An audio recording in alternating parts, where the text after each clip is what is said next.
afternoon. It is a pleasure to talk to you both. This series is one of the most amazing things I've seen out there in ages, and it's so refreshing. Going into the second season, what are the relationships like? Because obviously the first season, I mean, there was a little bit of tension. Just a little bit. Yeah. A little bit. What's it like between the sisters and Eddie this season?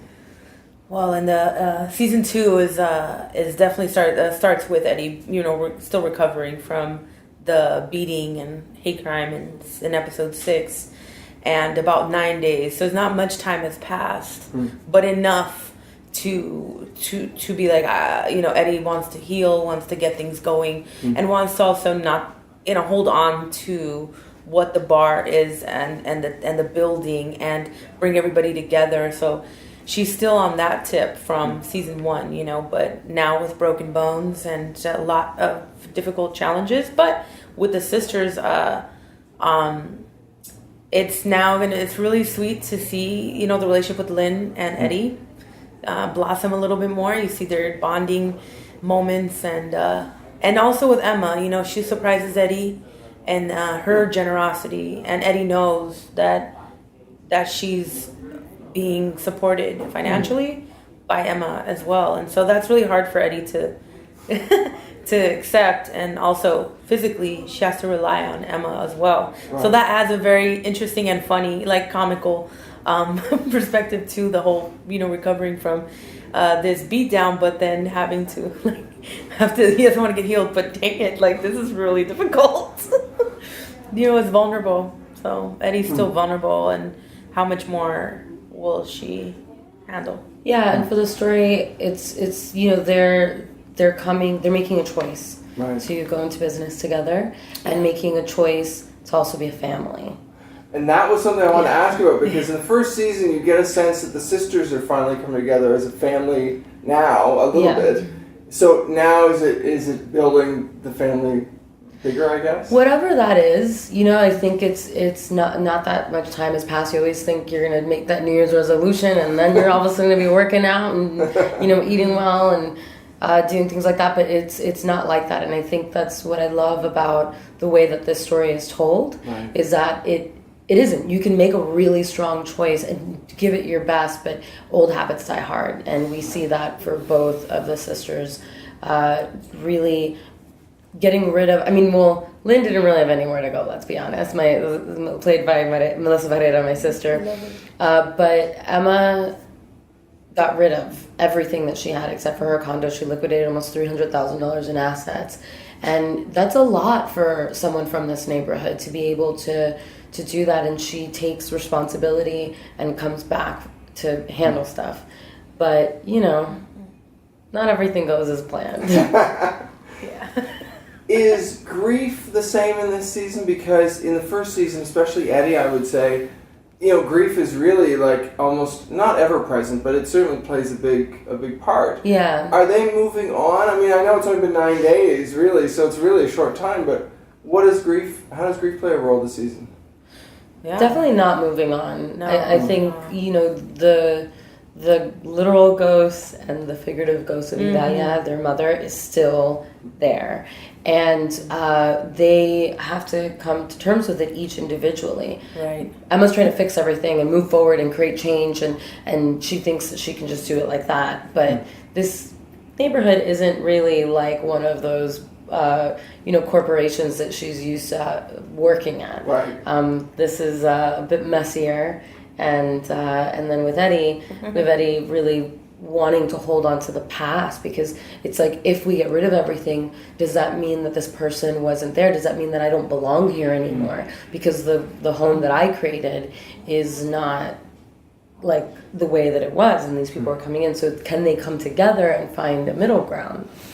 Yeah, and then there's secrets. We find out more secrets as we go throughout the season that really you see more of what how Eddie handles finding out this information that shifts everything. Right. And also having to recover, there's grieving mixed in with having to recover physically, right. mixed in with, taking Norco, which is a medication, pain medication.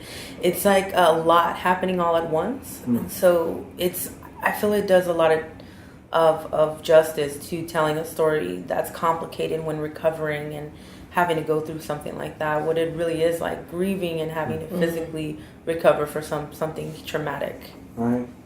And the cast of characters, I mean, it is such a beautiful tapestry of people. It's really touching that every single person who comes on camera, it feels like they are fully fleshed out. Like you don't have side characters. It feels like it actually is the community. Yeah, it's a very lived-in space, I think, partially because a lot of us can relate to the neighborhoods and these feelings, and we're getting to tell our story, and it's us telling our story. So that, makes it easier to kind of tap into that authenticity and that reality. And I think another part of it is, Starz and Tanya and Big Beach, who's the production company, they really took a chance on hiring who they felt the best actors for the role were. It wasn't just, this person has this name or this person is, has this thing going on for them. It's who do we feel is going to best embody these characters, and I think you really get to see that on the screen. Yeah, That's and cool. off screen as well. Like we have such a chemistry, but also because it's set up to also be an open, inclusive environment that you literally feel a change of the environment when you walk onto the set. It literally feels like a cloud. So it just helps working together. Yeah, so much easier. That's amazing. Do you hang out off set? Like do you get the time outside of the show? Yeah. Yeah, I mean, we're probably messaging each other at least once a day. Like it's maybe a little unhealthy, but we're like, it's great. We just can't not be apart from each other. So yeah, I don't know if that's normal, but we don't Marco care. Polo, text, Instagram, all of more than one app of communication for everybody. And another thing that's kind of amazing is I feel like the characters that are the most vile on the show, like Nelson and Tlaloc. Right. Emma. In her own way, are the sweetest, nicest, most just lovable people. So we love them. That's cool. Yeah. Well, aside from one or two characters, maybe, what I love too is that there's no real villain. The people are their own worst villains, really, in most ways. Yeah. I think you say that too, or what? How do you see it? I think the traditional villain would be Nelson, who's the developer. Yeah. And really that institution of what that signifies is this systematic thing where you can pull out houses from underneath people that have been living there based off of, based in the name of capitalism. Right. So that really symbolizes it in an interesting way. But yeah, like you're saying, there's not really a villain. I mean, you really, even like the Vigilantes, that the activist group, you fully understand where they're coming from. Right. And they're watching their neighborhood get unraveled one thread at a time. So of course they are going to fight for it in the only way that they know how. Emma is just doing everything she can to hold on to this legacy that is the bar, and the building, because if not, then the developer gets it. Eddie is, has devoted so much to making sure that this bar and this neighborhood is home. Right. So of course you're gonna keep doing the thing that you feel is the same, and so yeah, it is. You a lot of times see them do very stupid things, but I'd like to think you always understand why they're doing it and where it's coming from. I mean, even with Emma being being pretty gnarly sometimes. But you understand why that's happening, and with this season we get to see Lynn, even the stuff that Lynn does, her trifling little ways. You get to understand this season more than ever why she is that way, and it's a testament to the writing because of the way that Tanya, sets up the world of the duality and the nuance and the complexity of these characters that. It's not black or white, but that's also how our society is a lot of time. Right. It's like, it's this or it's that, or it's this or it's that, and so this is like, but it's not about that, and it's so polarized, and this actually helps, I think, to make the story so universal that people would just connect to it because of that. It's a complex debate. For sure. It's complex. It's amazing. I mean, I have so many things I could talk to you about. There's a lot, but I know we don't have much time. So the other thing I wanted to ask is, do we get a name for the bar this season? Because we do. We do. Everyone probably loves. Seems like the right choice. The other thing it reminds me of is that earlier in the first season, there's a moment where I can't remember her name, but one of the characters says that we die 3 times. Oh, yeah. And just the idea that if the bar is named after the mother, then maybe she never dies. I love it because in season 1, I mean, I definitely use the bar as kind of an allegory as to the mother and the relationship and her legacy. So now with the bar being called Vida, it really it cements that, because that's what everybody has a different relationship to it. Right. And you know, Emma has the pleasure of finding out even more of the secrets, and the bar is in a much worse place than she could have ever imagined. And it's the first time, I think, in a long time for her that she's making an emotional decision. It's not a practical one, and she's trying to deal with it in a practical way. Right. But it's an emotional and quite frankly a rational decision. But she's also Emma's in a very vulnerable position. She opens herself up to other relationships, a new friendship. Yeah. That's a big deal, to see her heart opening up. And that's what a lot of us want for her.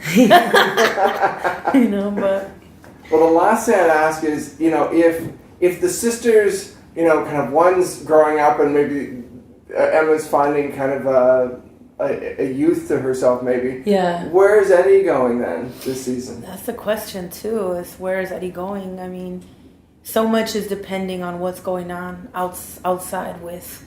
What is with Nelson praying around, with Emma being hot, cold, and making decisions on sometimes without consulting, and these kinds of things that happen in businesses and that kind of thing with family, and it, it's like how there's more pressure, there's more things added onto Eddie's plate, so that on top of it, juggling the plates while they have a cast or broken this, broken that, and trying to do it. And I think it brings to light that's what happens when people are going through something so hard and also surviving, and then it becomes a survival method, like a survivor mode. And people make, like Eddie, makes decisions out of character. Because they're surviving, they're trying to understand, and they don't have the resource or the communication to be able to seek help in the proper way. So there's so much that I think brings to light to, low income, what goes on in someone's life when you're living in poverty and you're trying to maintain something and do something with what is left, It's amazing. Well, thank you both for the time. I really appreciate it. Thanks for having us. Thank you. Appreciate it.